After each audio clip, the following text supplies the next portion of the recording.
ಕಲಿಸ್ತಾ ಇದೆ ಮನುಷ್ಯನಿಗೆ.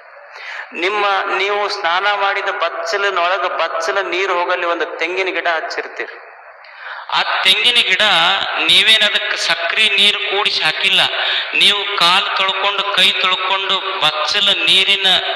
ಬಚ್ಚಲ ರಾಡಿ ನೀರು ಹೀರಿರುವಂತಹ ತೆಂಗಿನ ಗಿಡ ನಿಮಗ ಕೊಟ್ಟಿದ್ದು, ತಾನು ಕುಡಿದಿದ್ದು ರಾಡಿ ನೀರ, ನಿಮಗ ಕೊಟ್ಟಿದ್ದು ಎಳೆನೀರ, ತಿಳಿ ನೀರ. ಇದು ನಿಸರ್ಗ. ಇದು ಒಂದು ಆಕಳಿರ್ತದೆ.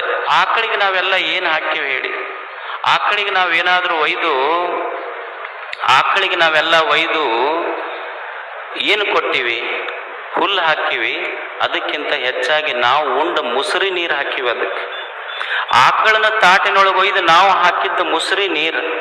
ಆದ್ರೆ ಆಕಳ ಮನುಷ್ಯನಿಗಂತೈತಿ, ಮನುಷ್ಯನೇ ನೀನು ನನ್ನ ತಟ್ಟಿಯೊಳಗ ಮುಸುರಿ ನೀರು ಹಾಕಿರ್ಬೋದು, ಆದ್ರೆ ನಾನು ನಿನಗೇನು ಕೊಡ್ತೀನಿ ಅಂದ್ರೆ ನೀನು ಪೂಜಿಸುವ ದೇವನಿಗೆ ಅಭಿಷೇಕ ಮಾಡಬೇಕು ಅಂತ ಹಾಲ ಕೊಟ್ಟು ಬಿಡ್ತೀನಿ, ಅಮೃತ ಕೊಡ್ತೀನಿ ಅಂತ ಆಕಳ ಹೇಳುವುದಿಲ್ಲ.